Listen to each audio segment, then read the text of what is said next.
So இந்த அக்கா கிட்ட தானே சாலை எடுத்து கொடுத்தோம், எங்கே வச்சாங்கன்னு ஒன்றும் தெரியல. எவ்வளோ நேரமாக தேடிட்டு இருக்கிறேன், இன்னும் கிடைக்க மாட்டேங்குதே. இந்த கிளை கொண்டு போய் எங்கே தான் துணிச்சு வச்சிருக்குதுன்னு தெரியல. எல்லாத்தையும் இழுத்து போட்டாச்சு, இன்னும் ஒன்றும் கிடைக்க மாட்டேங்குது. ஆ இதான் இங்கே தான் இருக்குது, இங்கே தான் இருக்குது. அப்பா எப்படியோ கிடச்சிதே. எப்பா பரவாயில்ல, கிளவி இங்கே தான் வச்சிருக்குதாட்டு இருக்குது. நான் கூட எங்கே தூக்கி போட்டுருச்சுன்னு நினைக்கிறேன். கோவத்தில் எதை பிடிக்கலான்னு சொல்லிட்டோம் கடுப்பில் அன்னைக்கு. எங்கே யாருக்கா கொடுக்குறேன்னு சொல்லிட்டு எடுத்து வச்சுதா, யாருக்கா கொடுத்துருக்குமோ என்னமோ நினச்சேன். நல்ல வேலை கிளவி வச்சிருக்குதுப்பா. அதெல்லாம் ஒன்றும் இல்லைக்கா.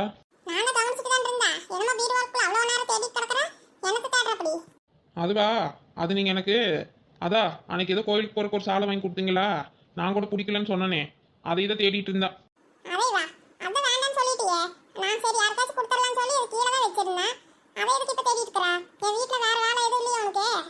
இப்போ எனக்கு இதை தேடி எடுக்கிறதா முதல் வேலை. மெயின் வேலையே இதுதான். எப்படியோ கண்டுபிடிச்சி எடுத்துட்டேன். இதே படுத்து மாலை தான் வச்சிருக்கிறேன். அப்புறமா அதை அயன் பண்ணி வேற வைக்கணும்.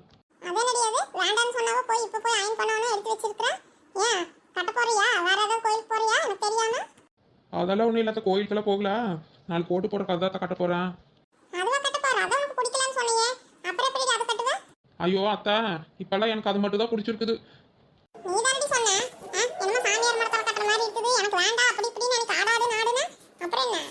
ஐயோ தெரியாமல் சொல்லிட்டுங்க அத்தா, மன்னிச்சுக்கோங்க அத்தா, மன்னிச்சுக்கோங்க. இப்போ எனக்கு இந்த கலர் சாலை தான் வேணும்.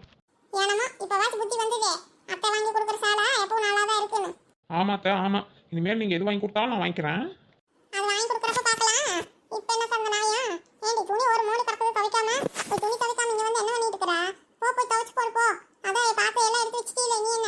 ஐயோ இப்போவா, போங்கட்ட, இப்போல்லாம் நோக்க முடியாதுத்தான். நானே கஷ்டப்பட்டு காலையில் எழுந்திரிச்சு இவ்வளோ நேரம் வெயிட் பண்ணி நீங்கள் சோறு ஆக்குற வரைக்கும் உட்காந்துட்டு இப்போ தான் சாப்பிட்டுட்டு பத்தாவதுக்கு இந்த சாலை வேறு கண்டுபிடிக்கிறதே பெரிய வேலையாகி போச்சு.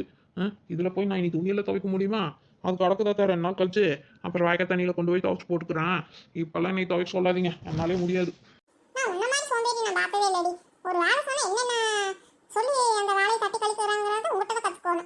நான் ஒன்றும் அப்படி சொல்லலத்தா, அப்புறமா பார்த்துக்கலாம். வெயில் ஓவராக இருக்குல்ல, உங்களுக்கு வேறு மிஷினில் வேண்டாம் சொல்லுவீங்க. மிஷினில் போடுறேன்னு சொன்னால் கையில் தான் துவைக்கணும்பீங்க. அதுக்கு தான் நாங்கள் ஆக்கிட்டே வாய்க்க தண்ணியில் கொண்டு போய் நல்லா நீட்டாக துவைச்சு கொண்டு வரேன். இப்போ விடுங்களேன்.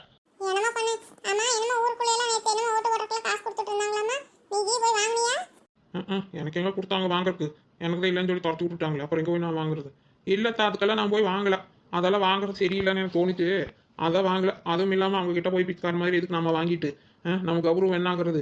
அது உங்களோட கௌரவம் என்னாகிறது அத்தா?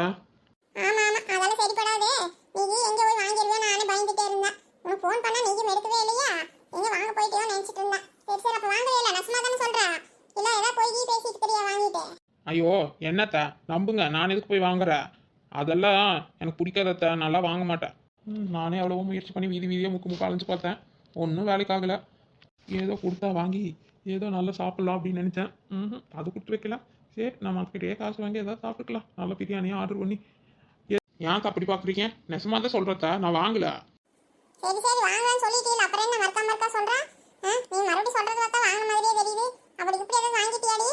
ஐயோ யாத்தா, நான் எதுக்கு போய் வாங்க போகிறேன்? நான் யாரு? எனக்கு என்ன இல்லாமையா இருக்குது? அது நீங்கள் யாரு? எனக்கு ஒரு பிரியாணி வாங்குற காசு கொடுங்கன்னு கேட்டால் கொடுக்க மாட்டீங்களா என்ன? நான் எதுக்கு போய் அவங்ககிட்ட போய் விற்க எடுத்து வாங்கி சாப்பிட்றேன்? அதெல்லாம் எனக்கு பிடிக்காதத்தா. எதாக இருந்தாலும் நான் உங்ககிட்டயே வாங்கிக்குவேன். 5000 கொடுங்க, 10000 கொடுங்கன்னா நீங்கள் என்ன கொடுக்காமையே போயிடுவீங்க. அதான் எனக்கு தானே எல்லாம் சேர்த்து வைக்கிறீங்க. அப்புறம் என்ன, நான் எதுக்கு போய் அவங்ககிட்ட காசு வாங்குறேன்? அதெல்லாம் நான் ஒன்றும் வாங்க மாட்டேத்தா.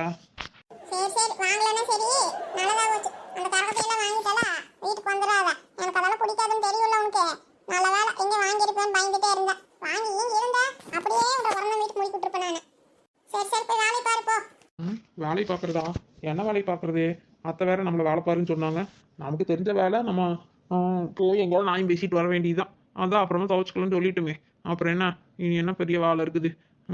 இந்த வேலையிலே அப்போ பார்த்தாலும் செஞ்சுட்டு கடுப்பாயிட்டு நமக்கு பிடிச்ச வேலையை போய் நம்ம செய்யலாம்.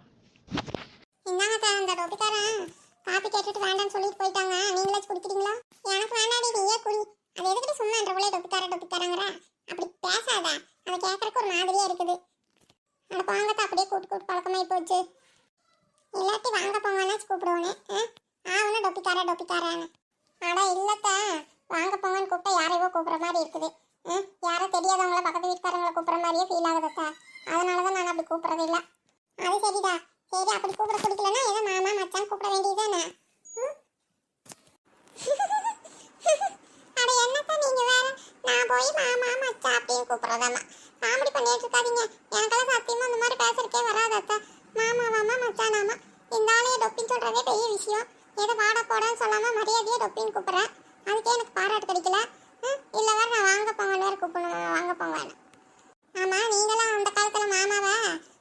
கூப்பிட்டீங்களா மாமா மச்சானே? ஆமா, இப்ப எதுக்கு அதையெல்லாம் கேட்டுட்டு இருக்கிறேன்? போய் வேலை பாரு போ. ஆட சும்மா சொல்லுங்க அத்தா, என்ன வேலை இருக்குது? அதெல்லாம் எல்லா வேலையும் முடிஞ்சாச்சு. சொல்லுங்க சொல்லுங்க. கூப்பிடுவேன்டி, கூப்பிடாம எப்படி? அதெல்லாம் அடுத்தவங்க கிட்ட சொல்றப்ப மச்சான் சொல்றாரு மச்சான் கூப்பிடுறாருன்னு தான் பேசுவோம். உன்ன மாதிரி என்ன இப்படியே பேசிட்டு இருப்பாங்க? அப்ப நீங்களும் என்ன செல்லமா கூப்பிட்டதே இல்லையா என்கிட்ட? கூப்பிடுறதா அதுக்காக என்னன்ற மாதிரியா? நாங்களாம் கூப்பிட்டதே வேற. அதெல்லாம் எதுக்கு சொல்லிட்டு விடு விடு. ஆட சும்மா சொல்லுங்க அத்தா, அடுத்தவங்க கிட்ட தான் சொல்லுவீங்கிறீங்க. அப்ப நீங்க டைரக்டா பேசிக்கிறப்ப என்ன கூப்பிடுவீங்க?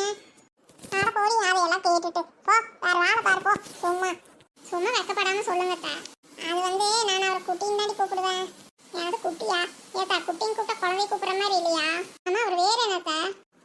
அவர் பேரா? அவர் பேரு அதெல்லாம் சொல்ல முடியாது போ. ஆட சொல்லுங்க அத்தா. ஏன் அதை எப்படி நான் அவர் பேர் சொல்றதே? அவருக்கு 2-3 பேர் இருக்குது.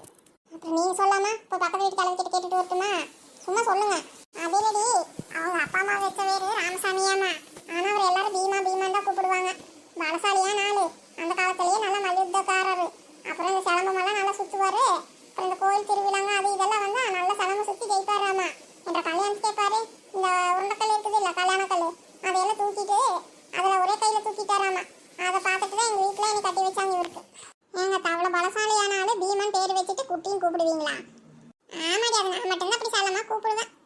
பாருங்க, அந்த காலத்திலேயே நீங்க உங்க வீட்டுக்காரர் செல்லமா குட்டினால கூப்பிட்டுருக்கீங்க. நான் இந்த காலத்துல உங்க பையனை டொப்பின்னு கூப்பிடக்கூடாதா? இதுல வேற உங்களுக்கு கோவம் வருது, ரோசம் வருது. டொப்பின்னு கூப்பிடாதன்ற வயலான இந்த மாதிரி உங்க மாமியார் சொல்லியிருந்தா?